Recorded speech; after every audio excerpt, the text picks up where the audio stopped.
Hi friends, MD Vegan. Asked what's my favorite ingredient, I always say, I have to be honest, fruit.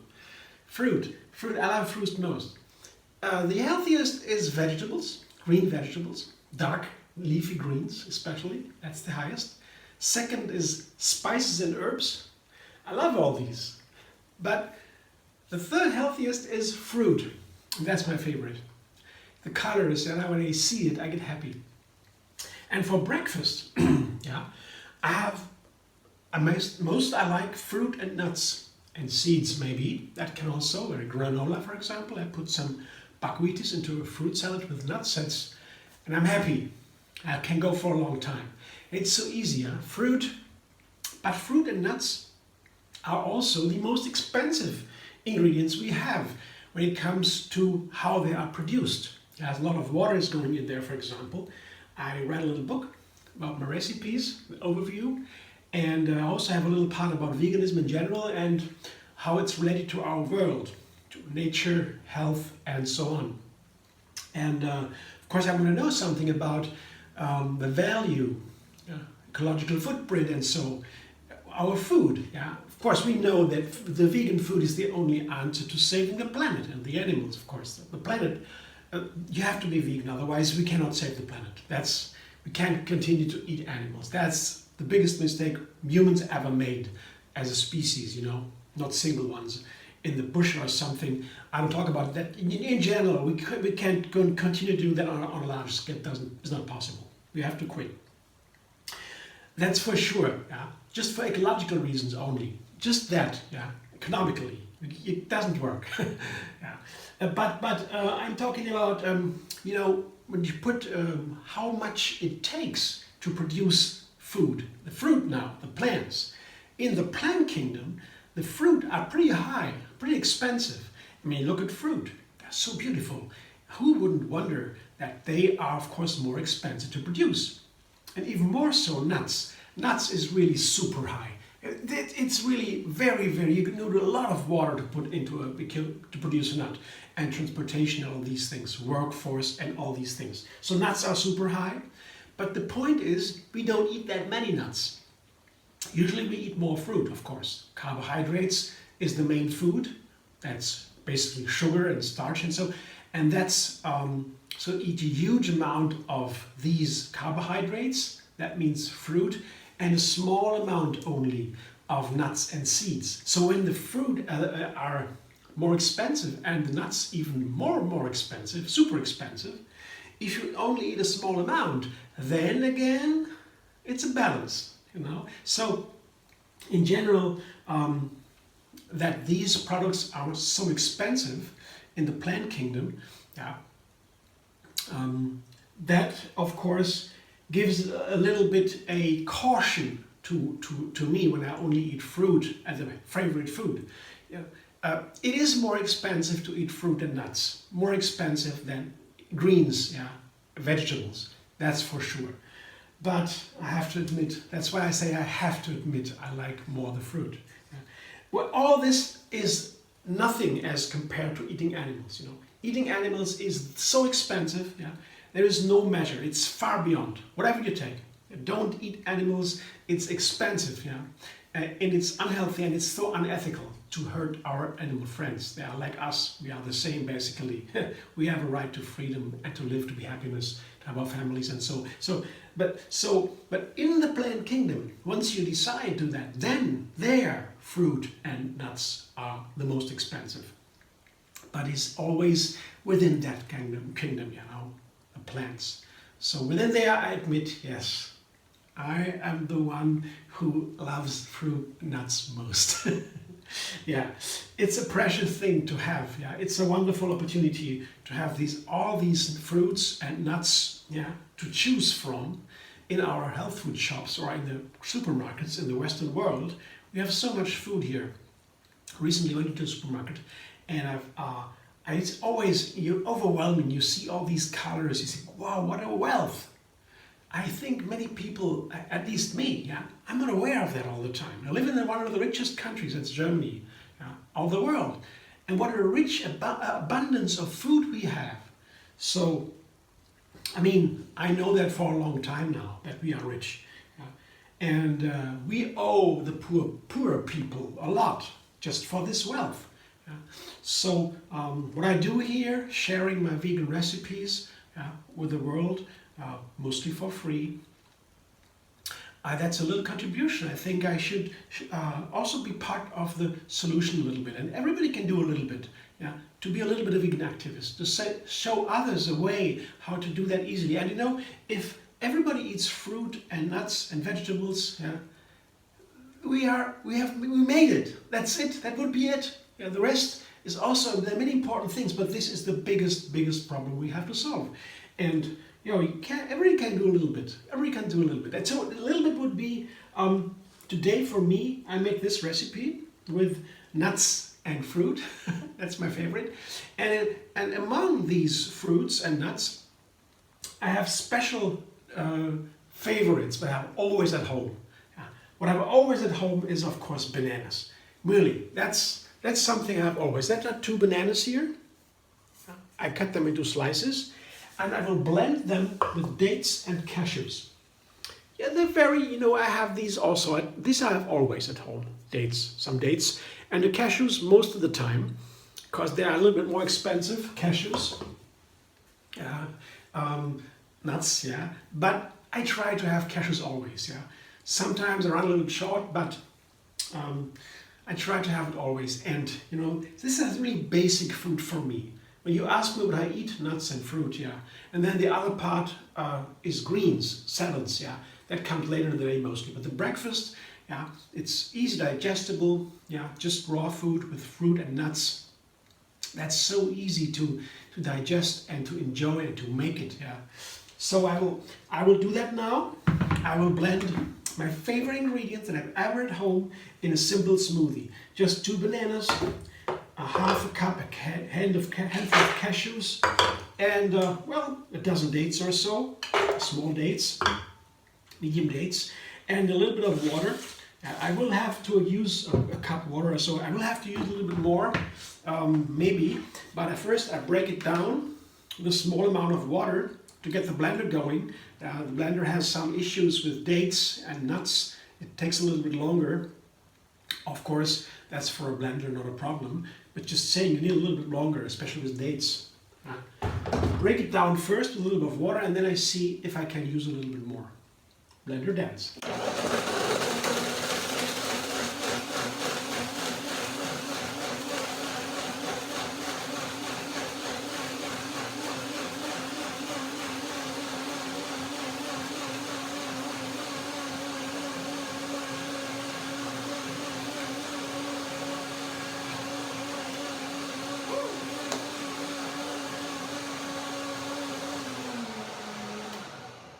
That's only the first step, to break it down. Now it soaks a while. That is pretty fast because it's broken down, now it can soak. And I have a chance to check everything. I just put the ingredients together, as you saw. I didn't measure it before. Basically, when I have only 2 or 3 ingredients, you know, I begin with the 3, that's the smallest amount, the smallest number I begin with to make a new recipe. Usually, there are exceptions, but usually that keeps me going over a long time to make a new recipe every day. A simple, easy method that works for a long time, that keeps me going, making recipes. So 3 is the minimum. Otherwise, it's too simple. It's too simple. On the long run, you have too many recipes that wouldn't just be exciting enough to be exciting for a nice recipe. So 3 is the minimum. And when I have only 3 ingredients, it's very easy to know, you saw in this case, how much, the measurements. I wouldn't even call that measurements if I just say this is more or less. So I have more bananas, less cashews, and maybe less, and the minimum is maybe the smallest amount, maybe dates. So I have here a very simple ranking of what is most. You could call that a measurement, but basically I have these containers here, and when I make a recipe, I think about maybe I want to make a banana smoothie today. I want to have it with bananas, dates, and cashews. Yeah, very simple and energy food. Yeah, just keep it going for a while with fat and protein and sugar, everything we need. Yeah. So I put my containers there and say, okay, what kind of containers do I need? Do I need more or less of each? And I decided, yeah, and that was a quick thought, yeah, very quick thought. Okay, let's take similar amounts. Yeah, basically the same size of containers. That's what I did. That's all. I don't know if that now I taste it. I will see. Maybe it would be much better. We'll have double the amount of bananas. Yeah, I mean, knowing bananas and cashews and dates, I think probably a pretty good idea to take similar amounts. Yeah. More bananas, of course. Bananas is the fruit part, the light part. So more bananas. Dates are dry. Yeah. So I need less of the dry because there's less water in there. So less dates, of course, because they are dried, more concentrated, and less cashews, of course, because they are also concentrated, dry. And bananas are more. So that's all I need to know. And the rest I can play. More, a little bit more dates, a little bit less. Now what will I do? Will I have to put more dates, more cashews or whatever, more bananas, more water? You know, these are very simple, basic questions when it comes to making recipes. And in my video recipes, I do not use precise measurements. And so in the beginning, many people have asked, yeah, what about the precise measurements? You make a recipe, I don't know how much. You know, I understand. That's a usual question. You open a recipe book, it's always with precise measurements. 1 cup, half a cup, teaspoon, and so that's always there. Otherwise you wouldn't call it recipe, right? Yeah. But a video recipe is different, yeah, especially with 3 ingredients only. If I make a cake and with 20 ingredients, that's different. A cake is complicated. But you know, a smoothie with 3 ingredients, just bananas, dates, and cashews, that's easy. So I don't need the precise measurements. And that's why I check it now, to taste it, to see if my estimation is okay. I can live with it. Let's see. So the texture is a little bit thick. I don't want to have such a thick smoothie. This is more like a pudding, almost. Or a thick cream. I want a smoothie, so I definitely need more water. That's the first observation. But I knew that ahead of time. I just put a small amount of water to get the blender going. It was too little water. The blender could be a little bit stuck with the bananas in the beginning. Take some more time to pull everything down to get going. That's why I put a little bit of water in the beginning, even with bananas. So, but I knew I might use more water later. Let's see now to the rest. Yeah. So it's a little bit thick, okay, but let's see what it tastes like.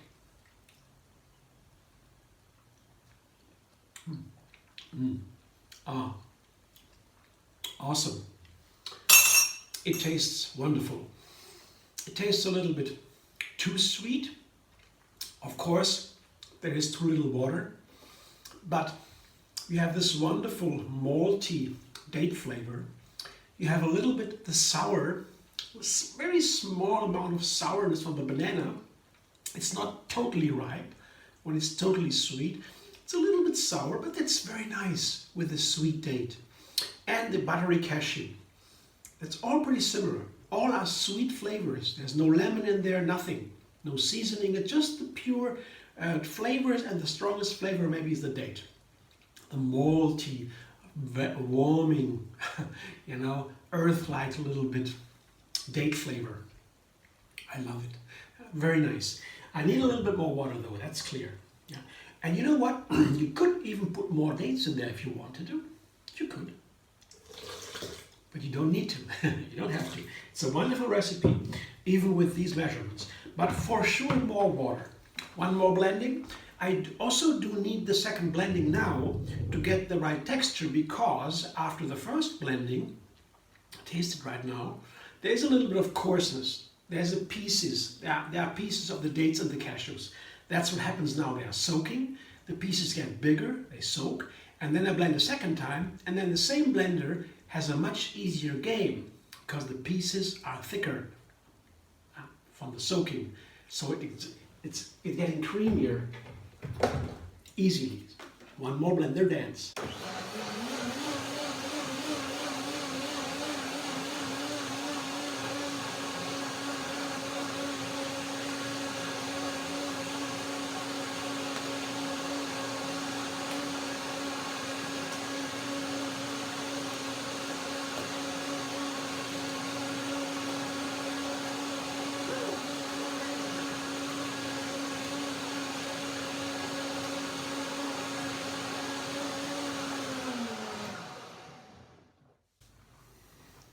Sounds super nice. And this is the perfect food for the blender. You know, these blenders are made to blend fruit and nuts. That's what they are made for. That's their perfect job. And it's also nice if you really have all these things together here. Has a nice sound. This blender holds forever if you only do this. So, texture is now much better. The color is nice. It's a beige, beautiful beige color, pleasant for the eyes. And creaminess also very nice and creamy. So second blending did that, of course. Now, but let's see what it tastes like. If it's really nice, that's exciting. Now, I never tasted this one. Yeah, it's very simple, but it's always a surprise. Yeah, when it's something new. But let's see.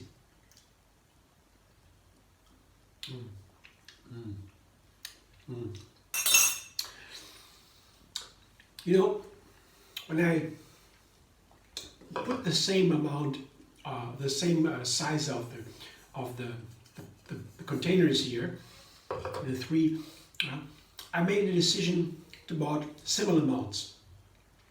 And I had more bananas here, of course, because that is the most water is in the bananas, the most volume, so I take more of them. And less of the more dense, the more powerful dates and cashews. That was clear. So that was a good decision here. Yeah. And now I taste that good decision. I can taste what that reflects in the flavor. It tastes like all the ingredients here, the three ingredients, have about the same weight in the flavor. So it's a nice balance. Yeah. And that was obvious, I mean, that's why I made the decision with the containers, the similar amounts. And a little bit adjustment here, because of the bananas, they have more water, they are less, they have less weight, that takes some more. Because these kind of decisions, they are logic. If you think about it a little bit, some common sense, what these ingredients are like, you find a probable decision, a more likely decision of the measurements anyway. So you don't really need precise measurements if you make these kind of recipes. That's what my message today. I show you how to make this beautiful, delicious banana smoothie with dates and cashews, and I explain a little bit, I try to illustrate a little bit how the measurements are just logic, so to say, common sense. You don't need these precise measurements. You know, the more ingredients I add, 4, 5, 6, 7, 8, the more precise measurements I would need. Because then it's no longer about just which is more and less. Then you have to decide, okay, which is the least? And these kind of things are no longer, then you have to be more and more precise. More and more distinctions come, there's more and more precision. That's the same. Distinction and precision is the same. The more ingredients you have, the more you have to decide which one is more than this and so on. The more you have, the more number, the higher numbers, the more precise measurements you need. Very simple. And so if you break it down, that's also what I do. I make this take 3 recipes. That means all my recipes, even the ones with a cake, where 20 ingredients are in or so, even these cakes consist of parts of 3. And all these parts have a logic in itself. All these parts are elements of 3. And I can always see to each part, okay, this makes sense. Why less banana here? Why more lemon? And so that's always transparent, even with higher numbers. So I build my recipes from building blocks of small numbers, always 3. And then I have, in the end, I have 20, 30 ingredients, and always made up of 3, parts of 3. That's how then the measurements in the end can be understood also. And it's a transparency. That's how I can learn for myself. And if you want to learn it also, that's the way I would suggest to learn to create new recipes. And you do need to begin with the precise measurements. That is something I only used before I did these recipes with the videos and the blender and the Take 3 and so. Before I made this, I had a cooking book with a recipe that was not mine, and I found, okay, there are a wonderful recipe, I want to make this. And then I have the precise measurements. And I had no idea how they created that recipe. I didn't even think about it. Yeah. I just was happy to find the recipe. It tastes well, I want to make it too. So I learned it by heart, or I wrote it down, and that's how most people make a recipe, I would say. But that changed. All that changed with the method. But yeah, I have to begin simple. And that is so much fun. That's so much fun. I talk a lot here. It takes some time. But you know, in the end, this recipe, yeah, I make it in 3-4 minutes. Yeah. If I don't explain it to you, it's made in 3 minutes. You can make it in 3 minutes. And you have a wonderful breakfast that really keeps you going for hours and hours before you need to eat again. And it's super delicious. It's very inexpensive. The ingredients are so common. Yeah. You can also replace the cashews if that is too expensive. You can use hemp seeds or something. Yeah. What you like, another kind of nut. Have to adjust a little bit, you know. Hemp seeds, for example, tastes more intense. You would take less maybe, or more bananas or more dates, you know, these kind of things. You can always change that. But in the end, it's very easy and it takes almost no time. Thanks for watching. I hope you enjoy. If you like my video, subscribe and be vegan on YouTube. Have another recipe every single day. And find me on Facebook, Instagram, Pinterest and Twitter.